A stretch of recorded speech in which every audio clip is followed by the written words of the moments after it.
This is the story of how my 23-year marriage fell apart and what I did when I found out my wife, Sue, was having an affair. It spans from late 2019 to just last week, and it's not a short one. But if you've got some time, I'll tell you exactly how everything unraveled. Sue and I met when we were 17 in high school.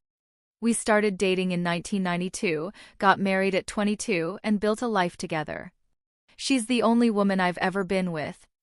We raised two sons, one now 22, the other 17, and I worked hard to give her everything she wanted. A nice house, stability, and unconditional love. Sure, we had our ups and downs, but we always worked through them. I thought we had a solid marriage. So when I discovered her affair, it hit like a freight train. It started with small things in late 2019. Sue began spending more time with coworkers after work. She'd always been social, so I didn't think much of it. But then I noticed her growing distant, less affection, guarded behavior with her phone, and a shorter temper. At the time, I was recovering from a serious knee injury that had me off work for months. I couldn't do my usual household chores or contribute as much as I used to, which put stress on both of us. Still, I never suspected she'd do something as drastic as having an affair. When COVID hit in early 2020, the cracks in our marriage widened. Sue claimed to be working late almost every day, sometimes coming home hours after her usual time. She'd go straight to the shower, spend a few distracted minutes with me and our youngest son, and then head to bed. Any intimacy we managed to rekindle during my recovery felt hollow, like she wasn't really there. By April, I couldn't ignore the signs anymore. I started looking into ways to spot infidelity. Her behavior ticked every box: emotional withdrawal, phone secrecy, and shifts in routine. I dug deeper, checking her social media. That's when I noticed a younger guy, always in her photos with her coworkers. He was uncomfortably close in every shot, an arm draped over her shoulder or a hand on her back. I didn't know him, but he had clearly blocked me on Facebook, even though he was friends with Sue. That was my tipping point. I wasn't ready to confront her yet, though. I needed hard evidence. So I started gathering data: phone records, text logs, and anything else I could find. That's when it all became clear. The late nights, the guarded behavior, the coldness, it all traced back to this guy. By early May, I knew I was dealing with an affair. I was heartbroken but determined to handle this the right way. What came next was months of planning, patience, and meticulous preparation. If she was going to betray me, I was going to make sure there were consequences. By May 2020, I was certain Sue was cheating. Her behavior had shifted so much that I couldn't ignore it anymore, but I didn't want to confront her without solid proof. That's when I started digging deeper. I combed through phone records and text logs, searched for signs of infidelity online, and found a disturbing pattern.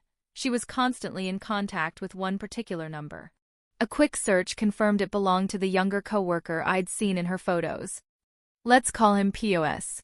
At first, I tried to rationalize it. Maybe it was work-related. Maybe I was overthinking.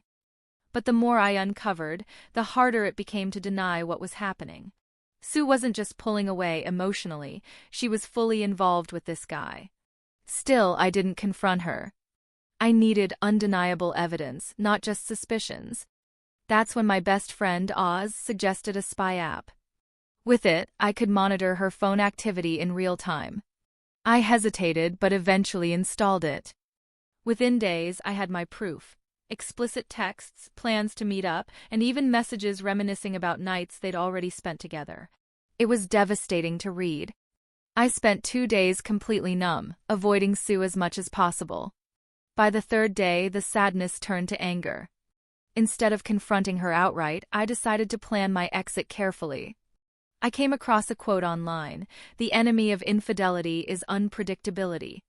It stuck with me. If Sue wanted to sneak around, I'd make her life a guessing game while preparing to dismantle everything she thought she had control over. I started small. In June, I began acting out of character. I'd go out at odd hours, come home late, and spend more time on my phone.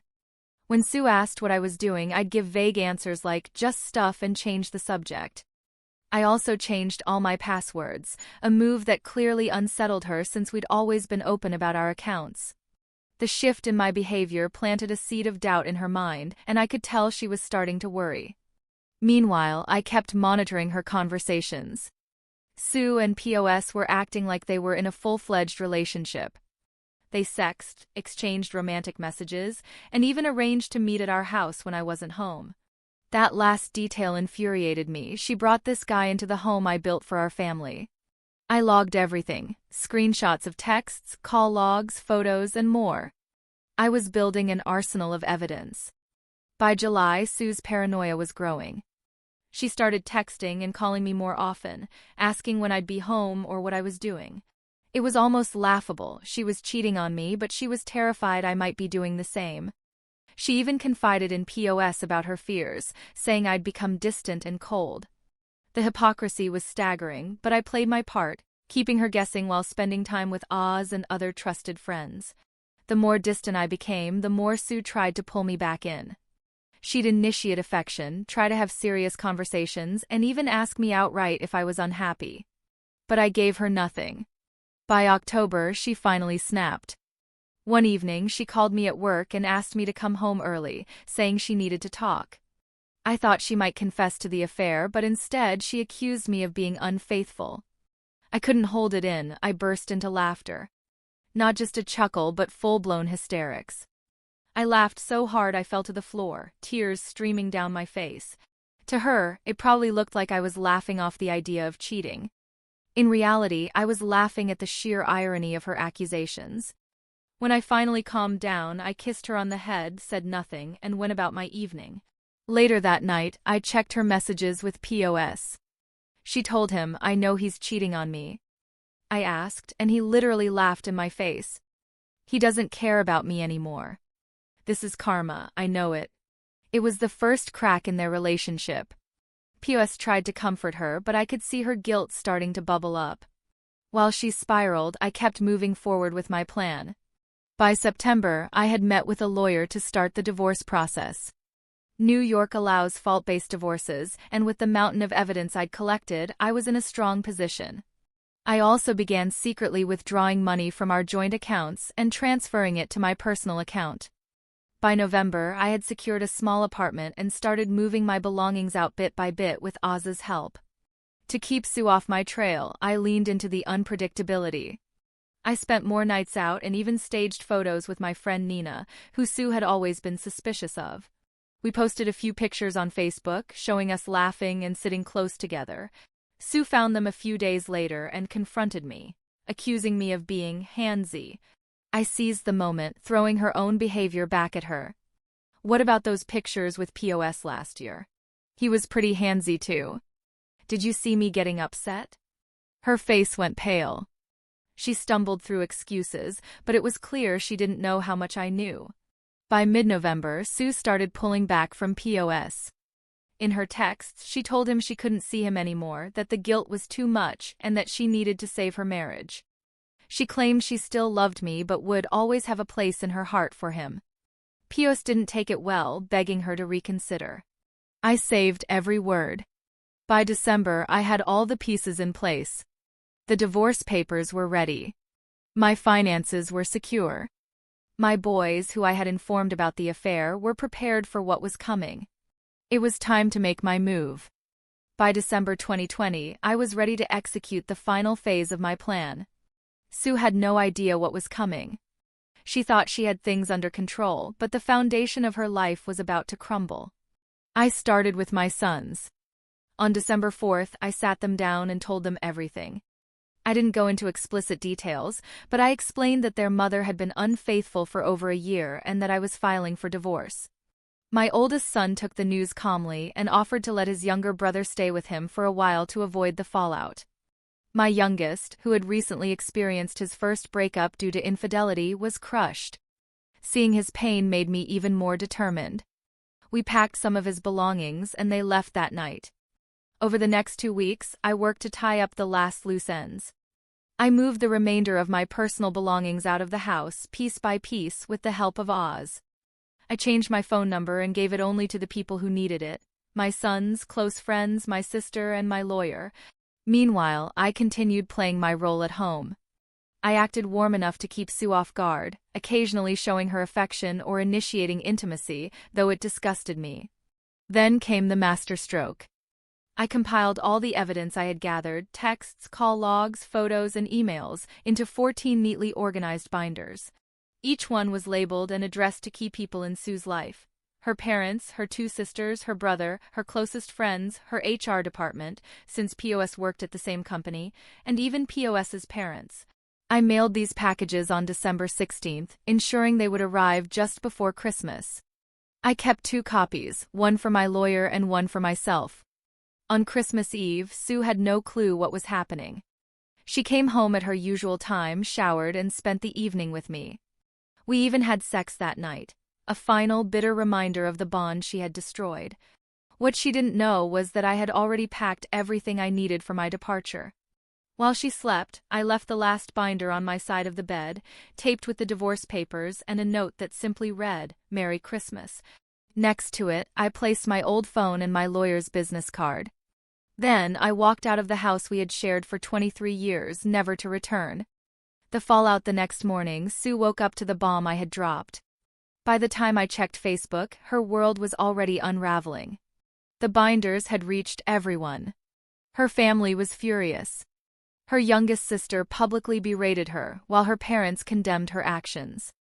My own mother, a woman who rarely spoke ill of anyone, tore into her so viciously that I almost felt sorry for Sue. Almost. Sue was frantically trying to contact me, but I had blocked her on everything. She posted on social media, begging me to talk to her and claiming she could explain. Mutual friends informed me that she had been blindsided, completely unaware of how much I knew. Meanwhile, her job was imploding. The binders I had sent to HR exposed her affair with POS, a clear violation of company policy. Both of them were placed on administrative leave, and it looked like termination was imminent. As for POS, he was in shambles. After Sue had told him their relationship was over, he had tried repeatedly to win her back. When the binders arrived at his parents' house, his family found out everything.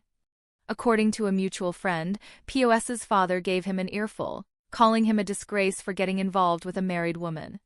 By the time the dust settled, Sue's life was in ruins. She had lost the respect of her family, the trust of her friends, and likely her career. I, on the other hand, was free. I had moved into my new apartment and was preparing for the legal battle ahead. The morning after Christmas, Sue's world collapsed completely. My absence, the binder on the bed, and the fallout from the packages I sent left her scrambling. Her frantic social media posts begged for contact, but I didn't respond. The next time she'd see me would be in a lawyer's office. Mutual friends kept me updated on the aftermath. Sue's family had turned against her. Her parents were furious, her siblings disgusted, and her closest friends distanced themselves. The humiliation from the evidence I provided was total. Her HR department had placed her and POS on leave for violating company policy. It was clear her career was hanging by a thread, and from what I'd heard, POS was no longer speaking to her. As for me, I finally felt free. I moved forward with the divorce, handing over the final binder of evidence to my lawyer. The case was solid, Sue's infidelity was well documented, and New York allows for fault-based divorces under such circumstances. I expected a fair division of assets, but even if I had to let some things go, it was worth the peace of mind. My sons adjusted quickly. My youngest stayed with his brother, surrounded by support, while I focused on rebuilding my life. They both understood the situation, and our bond remained strong. In a way, Sue's betrayal strengthened my connection with them. They saw firsthand how I handled the situation with integrity, even when it would have been easier to explode. I've had time to reflect, and I don't regret a thing. I gave Sue 23 years of loyalty, love, and support. She chose to throw it all away for a younger coworker. While I'll never forgive her, I've let go of the anger. It's not my burden to carry anymore. She has to live with the consequences of her choices, and I've moved on. If there's a takeaway from all this, it's that trust is everything. If someone betrays you, you have the right to walk away on your terms. For anyone dealing with infidelity, remember, you deserve better. If you found this story meaningful or helpful, consider subscribing to my YouTube channel for more discussions on relationships, betrayal, and personal growth. You're not alone, and we're here to share real stories and support.